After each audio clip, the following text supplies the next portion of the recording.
hay un fragmento analizado de la cubierta fosilizada del arca.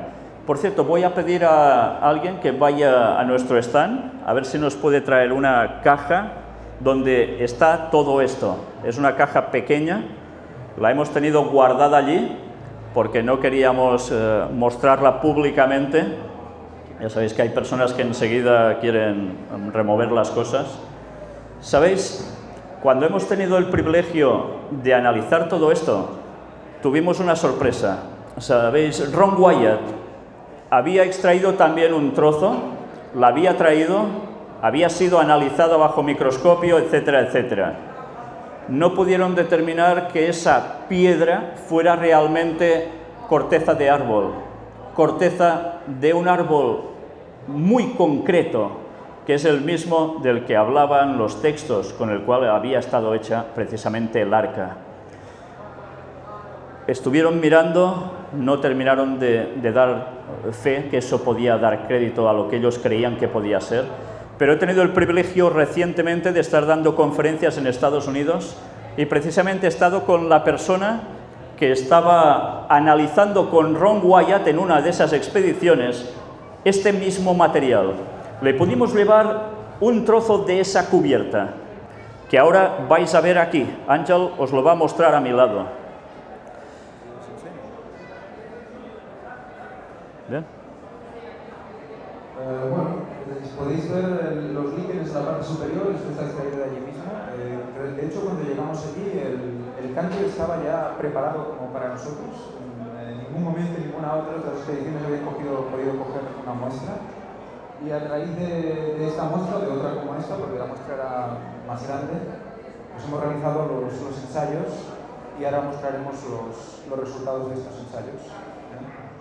No sé si si queréis luego más tarde, podéis coger la muestra. Tenemos también alguna muestra de madera que creemos que puede ser entonces, en todo caso, podemos proseguir ya con la presentación de las muestras en el PowerPoint. Necesitaría el... Sí, espera.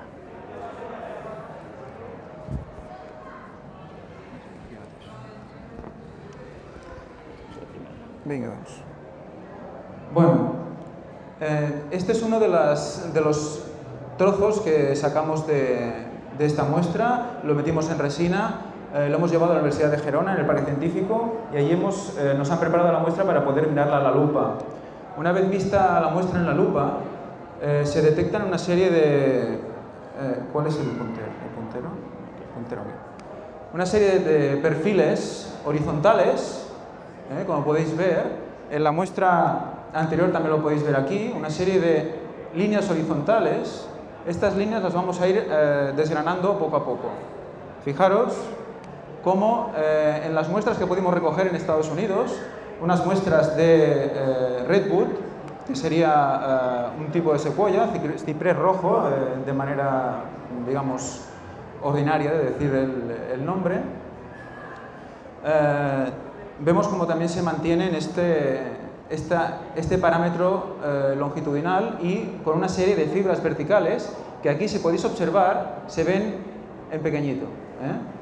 Si ahora vamos a ir viendo, por ejemplo, esto es la misma piedra, la misma muestra, pero se le ha hecho una lámina fina, se le ha cortado muy fina, y también se pueden ver más claramente las líneas horizontales y toda una serie de fibras en dirección vertical, igual que en la muestra que recogimos de corteza de ciprés rojo.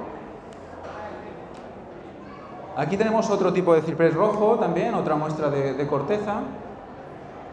Y más a nivel más macroscópico, digamos más a simple vista, podemos ver cómo también se repite el patrón de líneas horizontales, incluso un poco curvas, igual que en la muestra real, con las pelusas en medio.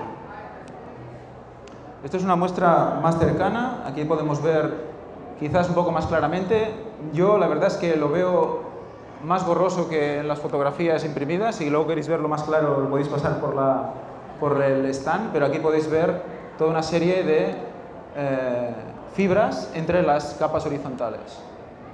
Se repite el patrón. Aquí tenemos otro tipo de redwood, de ciprés, también con estas líneas horizontales y las fibras verticales. Esto es una muestra viva, una muestra de un árbol de hoy en día, y la comparativa con nuestra muestra de Turquía. También líneas horizontales y las fibras. Otra vez la comparación con la laminada. Y aquí tenemos otro tipo de redwood, también con el mismo patrón. Aquí a nivel macroscópico, visual. Y esto ya es una muestra de una corteza de otro redwood, que es el Sequoia dendron, las secuoyas gigantes de California, supongo que os suenan, esos árboles gigantescos de cientos de metros de altura y gran volumen, los más grandes de la Tierra, que también tiene este mismo patrón. Por lo tanto, vamos ya viendo cómo se va apareciendo y vamos teniendo una idea de qué tipo de árbol era el árbol del cual se extrajo aquella muestra de corteza. Un árbol de grandes dimensiones, un árbol que pertenece a un grupo de árboles llamado cupresáceas, a las cuales pertenece, por ejemplo, el ciprés de los cementerios que tenemos aquí en el Mediterráneo, pero que también pertenecen las secuoyas o los cipreses rojos. Curiosamente, en el texto bíblico, cuando habla de la madera que se construyó el arca, habla de la madera de gofer, que en las traducciones de los interlineales, el hebreo, nos pone como ciprés. Por lo tanto, podemos ver cómo estaríamos viendo, cómo se está cumpliendo ante nosotros lo que allí mismo estaba explicado. El arca de Noé tiene muestras de madera de cupresácea. Y esta muestra concretamente es una muestra que puede analizar esta misma mañana, porque ha sido el único momento que hemos tenido para poder acceder a la muestra.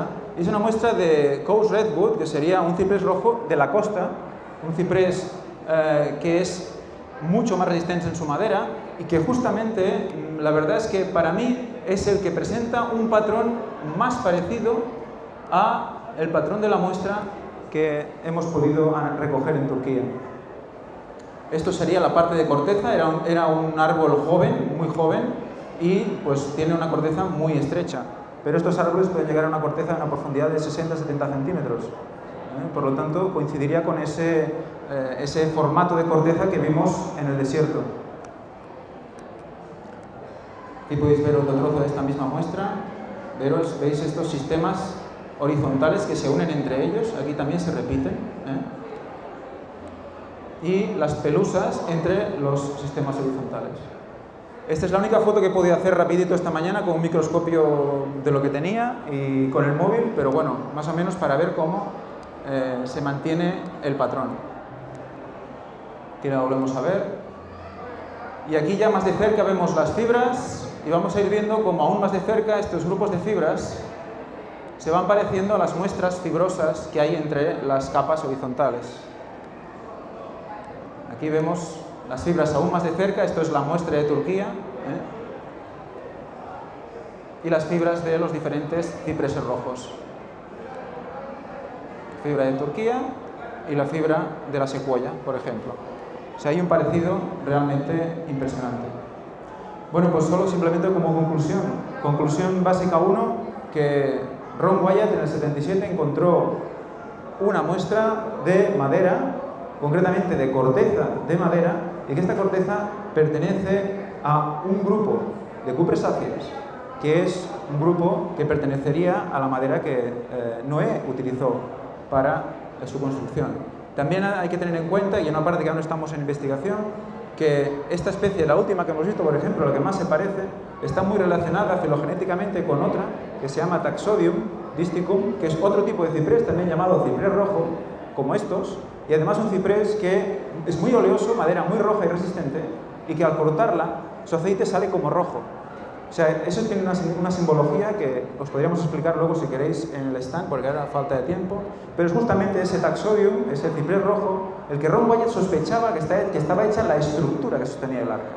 Por lo tanto, es muy interesante cómo vamos a parar siempre a ese grupo de árboles que definiría esa madera de gofer que se explica en Génesis.